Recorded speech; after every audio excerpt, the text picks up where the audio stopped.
Hello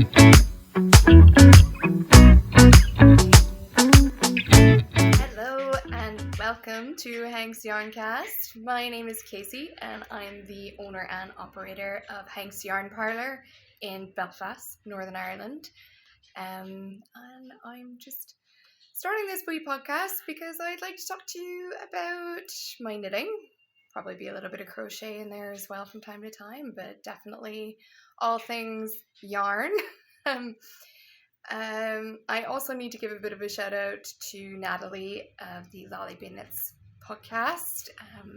You may have seen her on YouTube as well, but I'll just post a little link to her channel here as well. She's the one that's really encouraged me to give this a try, even though it makes me incredibly nervous. So thank you very much, Natalie. And I guess I'll just kind of jump into it. So I think I'm going to talk about kind of some finished objects, what I'm knitting on, some things that might be in my queue, maybe some new things that have come into the shop and some classes that we're going to be running.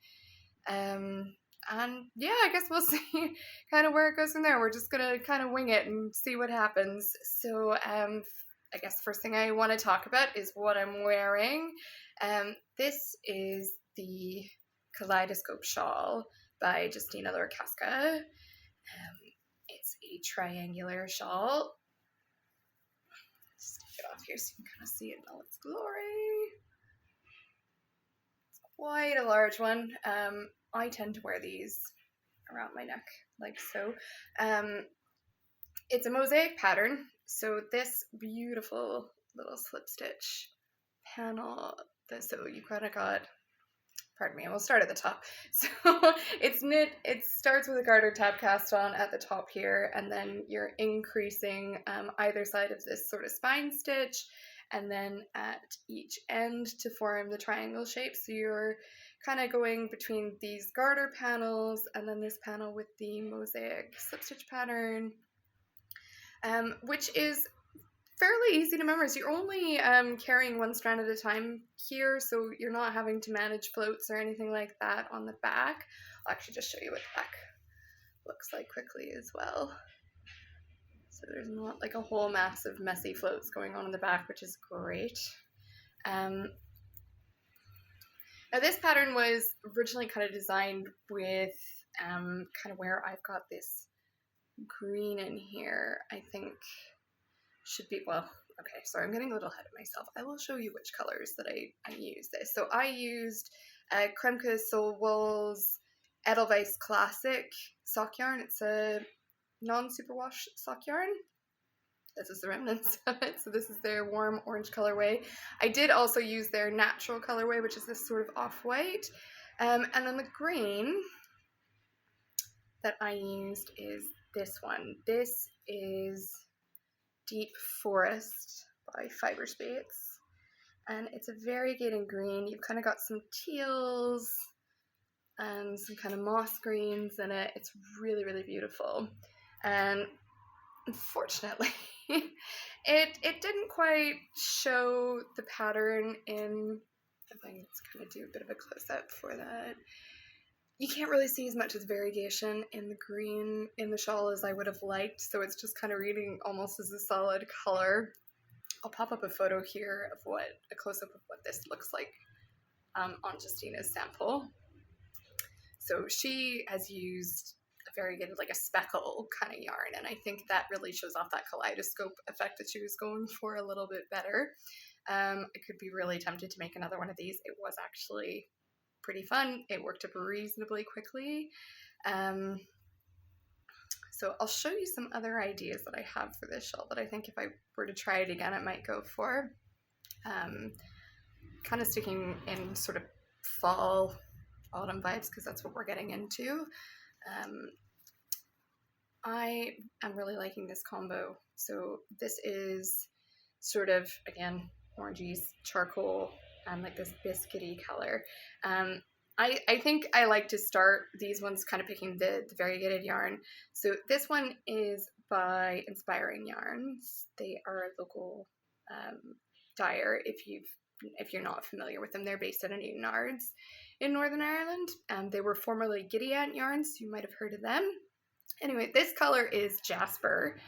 and it has the most gorgeous warm orange and sort of brown and stone kind of colors in it. There's even like a little bit of an orangey red coming through it as well, and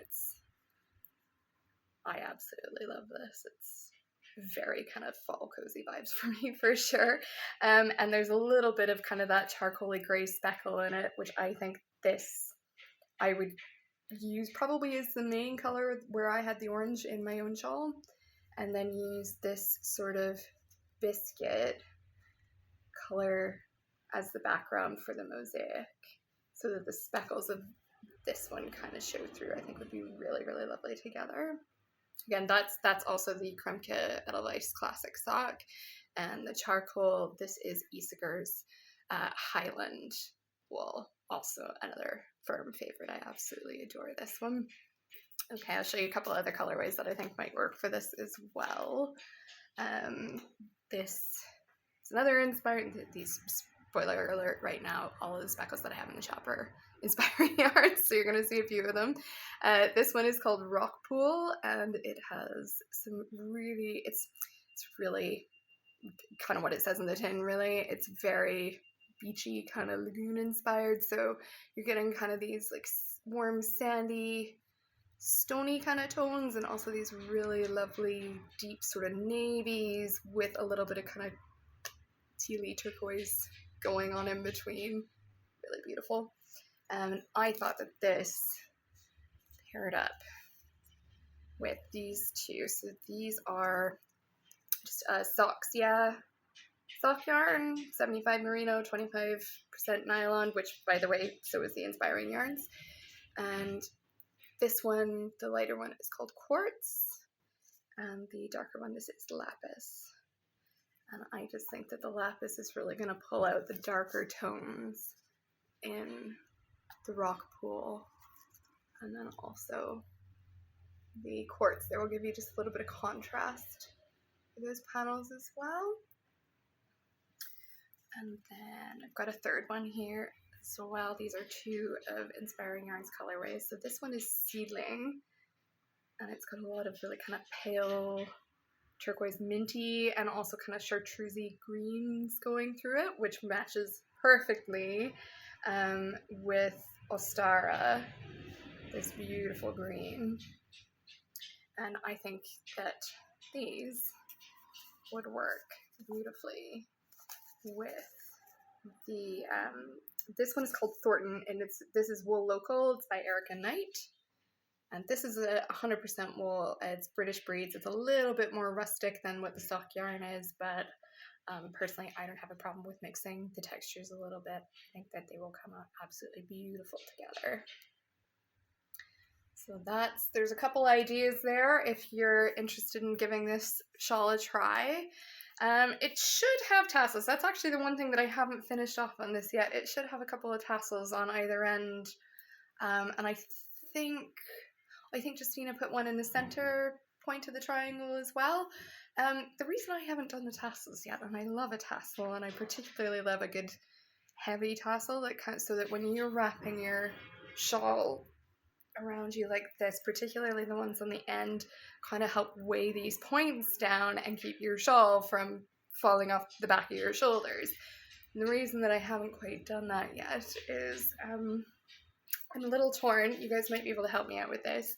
I'm a little torn on what colors to do the tassels. So I have a little bit, this is probably about 10 or 12 grams, I think, of my fiber spates left. By the way, this did not start out as full skein. Her pattern calls for 300 gram skeins to make this, but actually I didn't use a full skein of anything. This one actually started out as a leftover from a sweater that I had knitted 2-3 years ago. So I think I had about maybe 55-60 grams to start with on this, and I actually, full disclosure, there should be 2 more repeats of the mosaic pattern on this last panel here. I stopped because I felt like the shawl was big enough for how I normally wear them, and also because I wanted to have enough of this left over to do the tassels. Now, the more I'm thinking about it, I do also really love this orange, and I think the orange tassels could be really cool as well. And then my brain started thinking, well, is it possible? I know you can obviously like wrap both colors and do like a mixed tassel, but my brain went one step further and said, is it possible to do like a tiered tassel so that maybe the kind of whole inside, or there's like a bottom layer of the tassel that hangs a bit lower that's one color, and an outer layer that's maybe a bit shorter that has a different color. And I haven't really had a chance to look into how that would work yet. If you have seen any tutorials on that or know how to do it, please let me know in the comments. That would be great. Or if you have a preference on either one of these, I think I'm kind of leaning towards the green if it came down to one color tassels. I suppose I could maybe do the two outer ones green and maybe do the one in the center orange or something like that. But let me know in the comments what you think of those. That's actually really all I've got finished object-wise to talk about that I've done in recent memory. But this is making me think of, so stash diving. This was definitely to get rid of something that was in my stash, which is something I've been trying to do a lot more of recently. Nobody tells you this when you open a yarn shop, but you kind of fall into this rabbit hole, I guess, of where every time new yarn comes in, you have to, okay, first of all, you do have to make samples with it, of course. That's just a good excuse to play around with yarn. But I have noticed that it does mean that I actually end up sort of ignoring what's in my personal stash because I get sidetracked by all the lovely new stuff that's coming into the shop. So I've been making more of an effort recently to take stock of what's in my stash and what can I do with it, which is leading me on to my next whip here. So I have had this in my stash. Oh my god, it's orange again. I don't normally wear orange. I don't know that it's really my color. I think it's a really pretty color. I don't know how successfully I pull it off. But I do really enjoy this. This is actually a skein of West Yorkshire Spinners Wensleydale Gems, which I believe is discontinued now. I am fairly certain they don't make this range at all anymore. I think it was discontinued a few, maybe 3 or 4 years ago, and I had used this to make their Harriet cardigan pattern. But I have almost a full skein left, and I thought, you know what, I absolutely love this. And yes, it is that orange. It is absolutely glowing, and because it's Wensleydale, it does have like a little bit of this halo around it. I don't know if you can see it. You can kind of see the fuzz a little bit. My camera doesn't want to focus on that too well, but so I thought, what can I do with that first of all? So this is kind of my starting point. And then I also had, it's about a sport DK weight. They call it DK. I think it's a bit fine for that personally. And I thought, well, what else do I have in my stash that's going to go with this? So I was kind of digging around at what other little balls that I have left, and what can I really use this in that, you know, would have that pop of orange, but the whole thing wasn't going to be orange, because that, I think, would have been a bit much. And what I landed on was the Esther pullover by Camilla Bad. Let's put that up here now. So this is a short sleeve pullover with a really beautiful kind of geometric stranded yoke on it. It uses 4 colors in total for the jumper, and the kind of simplicity of that yoke. I do a lot of stranded color work. I really enjoy it, but the simplicity of this one, something about it just said, yeah, pick that one. It's going to go with that really bright color perfectly. So that's what I ended up going with. And what else I had pulled out of my stash, I had a tiny little bit of, I don't have a bit anymore because I used it.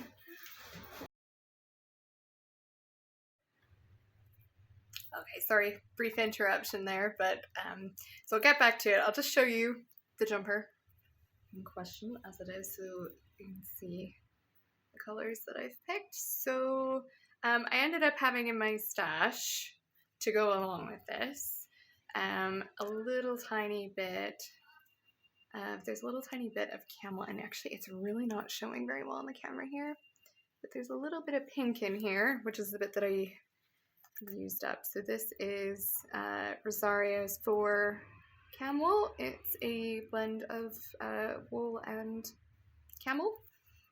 Absolutely adore camel. Oh my god, you guys, it's so soft and so warm. Baby camel, absolutely one of my favorite fibers ever. And then I also had this dark color, and it's making me so sad that this isn't showing up on the camera. Maybe if I put it a little closer.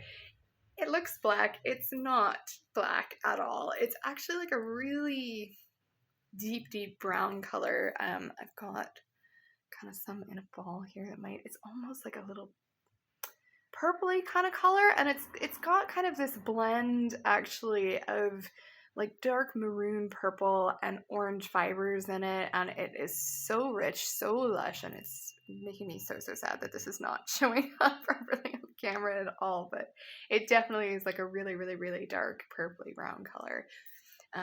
And that was something that I had left over in my stash from a sort of pullover with puff sleeves that I knit a couple years ago. It's the Cherry Puff pattern by Skein Knits, and that pattern is actually a long sleeve pullover, but I had picked up 2 skeins of this at the time and knit a short sleeve version instead. This is where this gets a little bit more fun, because I thought that I actually had 2 kind of partial cakes of this in my stash and thought that's loads. So I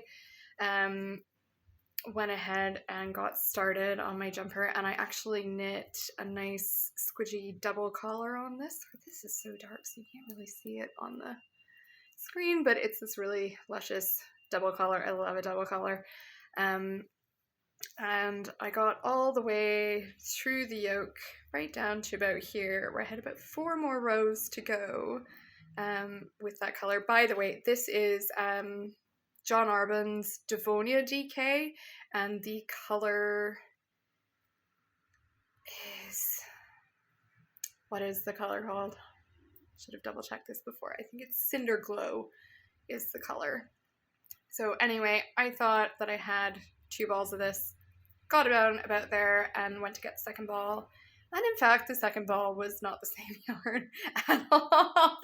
So my getting rid of stash yarn actually turned out I had to buy a whole new skein. So that's what this is now. I used about 5 grams of this, and now I've just added a whole other skein to my stash. So I think that I might actually revisit that Cherry Puff and maybe take out the bind off on the sleeves, and I'm hoping that this will be enough to turn them into a full-length sleeve, because I've kind of realized that jumper, as cute as it is, with the short sleeve, and it's kind of cropped as well, and it looks really class with a wee skirt on it, but unfortunately it's a very autumn wintry kind of color.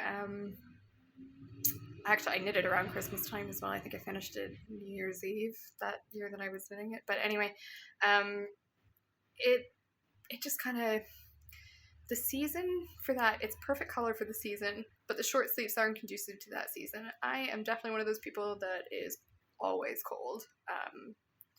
So I don't wear short sleeves in the wintertime ever. So I did not think that through. Anyway, so I'm hoping that this will be enough, because the sleeves on it are already kind of, like T length. They're not kind of right up at the shoulder. They're kind of about halfway down my upper arm. I'm hoping that the 95 grams that's left here should hopefully be enough to go back to that sweater and knit some longer sleeves, and then maybe it will actually be worn once in a while, because I think I've had it on me like twice since I knit it, and that was about 5 years ago. So maybe you'll see that one on this podcast in the future. We'll have to see. So yeah, this is now, of course, Camilla's version of this again it's a short sleeve, but because I intend fully to wear this in the wintertime, I have opted to put long sleeves on it. I did taper them slightly, but left left them a little bit kind of loose on the looser side, and then again put a kind of more rapid decrease right down at the cuff, and then I've done a double cuff on these too, and they are so gloriously squishy. And the last yarn that I added into this did not come out of my stash. The gray yarn is actually another Rosario's. This is a Ballada, which is a wool and silk blend. It's 80% wool and 20% silk. It feels absolutely luscious. It's got a great drape to it, and I know that it'll keep me nice and cozy. And I was kind of torn. I wasn't so sure, but because this is kind of a little bit of a cooler gray, it has the slightest, it's not purple, but it does have like a little bit of this lilac-y cool undertone to it, which I think actually really pulls out more of the purpley tones in the John Arbon fiber as well. So it's working out really well. I'm really sad that the color is not turning out so great on this video. Hopefully that's something I can work out in the future podcast-wise as well. The colors be a little bit more accurate. But yeah, so that's what's on my needles at the moment. And then something else I've been working on in the background madly for the past few months. This is totally new for me, but I've been working on developing some of my own patterns, which will be released on Ravelry very shortly. I'm hoping for kind of the end of the first week of September. Yeah, maybe like the 5th or 6th, but I will definitely send out an update on our social media, our website, when those are available. And kind of my first pattern, excuse me, just reach over here, is for this hat. This is called the Cozy Classic Beanie. Can't remember the name of my own patterns, that's embarrassing. But this is well, you can knit it in 4-ply or sport weight, so this is a nice lightweight hat. It's got a double brim on it, and this is knit very much the same way that you would knit a double collar or a cuff. But it uses a provisional cast on, so you don't have to pick up, it's knit from the bottom up, and because of the provisional cast on, you have live stitches to kind of fold over that brim and connect it here kind of seamlessly, so you get a little bit of the edge from where the brim is so you can see it, but you're not having to kind of pick up or stitch it down or do anything like that. You're actually just kind of knitting your provisional cast on stitches together with the live stitches that are on your needle. And it goes really quick. Oops, I've got a bit of a tail sticking out of there. I'll weave that in properly later. It's got kind of pretty standard 4-point decreases in the crown. And it uses really not a lot of yarn. The smallest size, this is the medium size, which would probably fit most adults. I have a tiny head, so this was actually my prototype, which fits me. This one, the smallest one, again, this is a really lush purple, and it does not look like that on the screen at all. This one used about 40 grams of yarn, about 140 meters of 4-ply yarn, like next to nothing. The largest size that I've had my test knitters do, and I also made one for my boyfriend, that one used about 200 meters of yarn. So you use, even for the largest size, about 50 grams of fingering weight yarn. It works out just great in a sport weight yarn as well. I did have some of my testers use this really lovely camel for it. And again, she came up with about 200 meters yarn in this one. So it's quick, it's great for, would be great for gifts, super quick, and it's quite a relaxed fit. I wouldn't say that it's really slouchy. Actually, I'll just pop this one on. Pardon whatever happens with my hair here, but so you can kind of see it, but like it's not slouchy, but it's not like super skull cap fit either. So it's just kind of nice in between. And because there's no ribbing here, so the whole hat is done in stockinette. It's not squeezing your head, but I do find that it's fitting well enough that it's not slipping off either. I also think that it just knits up faster because there's no purling. I don't really mind purling, but I definitely can get into a better groove in my knitting in the round if I'm just doing knit stitches and not having to worry about purls. So no ribbing made me very happy. And then because it does have that double brim, it's keeping your ears nice and toasty. So it's a nice lightweight hat.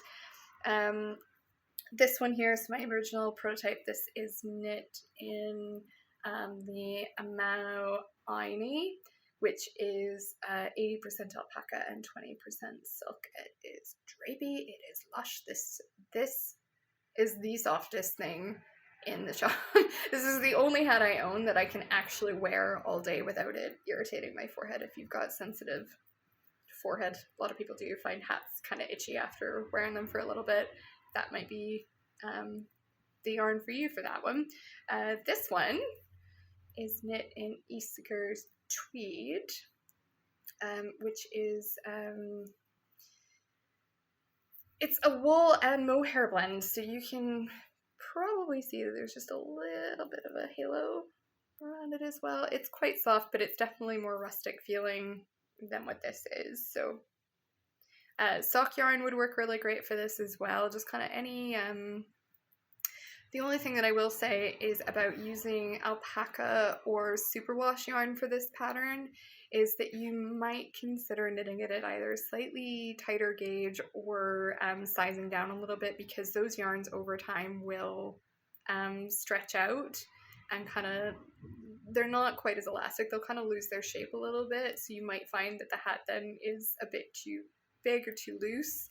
So just something to keep in mind. If you're using kind of 100% non-superwash wool, keep it grand.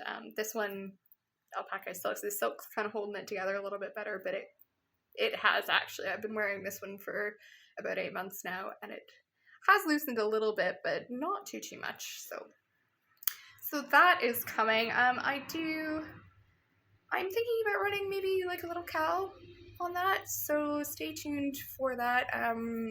See if we can kind of sort out a bit of a knit along and maybe some prizes, and that might kind of help get you a bit of a jump start on any Christmas gift knitting that you might be thinking about. I do also have coming out at the same time, there will be a pattern for my hot water bottle cover and for a pair of slipper socks and a couple more hats, which I've got here. So this is my buffalo plaid toque. If you don't know, by the way, a toque. And if you couldn't tell by my accent, I'm not originally from Belfast. I'm from Canada, and we refer to a beanie or a woolly hat as a toque. And because I made these patterns specifically for a Canada Day event that was going on here in Belfast, I decided to stick with that name. So this is the buffalo plaid toque. I'm not going to change it to beanie to suit anybody else, so deal with it. Oh my gosh, there's orange again. Orange is coming up everywhere here, you guys. These are also going to be available in the shop very shortly as kits. They were a pretty big hit at the Canada Day market, so they will be available in the shop again at the beginning of September, so next week. Yeah, that'll be brilliant.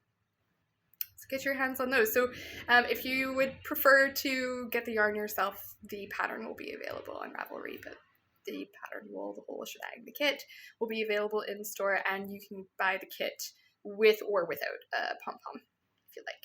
Okay. Yeah, I think that's just about all that I've got to talk about today. Not really sure what other things I might be talking about in the future, but I'm sure it'll be something along the similar kind of lines. I might just do a shameless plug for the shop right now. So if you are in the Belfast area and you maybe dabble a little bit in knitting or wanting to get into it, or if you crochet, we do classes here quite regularly. So I just wanted to let you know about what's coming up class-wise. We have a cuff down sock tutorial coming up. I'm afraid that one's actually full, but keep an eye out just in case space opens up. That one starts next week on the 4th of September. The following week, there's our Knitting for Beginners class coming. So that's actually it's a 2-week period. So it's on the 10th and 17th of September, this Tuesday evenings. And if you've been thinking about knitting, whether you are completely new to yarn crafts or perhaps you've crocheted or embroidered or anything like that in the past, but you want to give knitting a bash, that class is really designed at people who have never even picked up a set of needles before. So if you're thinking about getting into a new craft and you're not really sure where to start, or not sure if that class would be appropriate for you, it's absolutely suitable for anybody that has literally never picked up yarn or needles in their life before. And in that class, we make a little pair of fingerless mitts. So you'll go away with something that you can actually use, which also makes scary kid knits, by the way, rather than just, a square. Like, what are you going to do with a square? That's boring. Nobody wants to knit that. And what else is coming up? We've also got a stranded mitten class, and there will be a cabled pumpkin class coming up in October as well. So I should have the samples with that so you can see what they look like.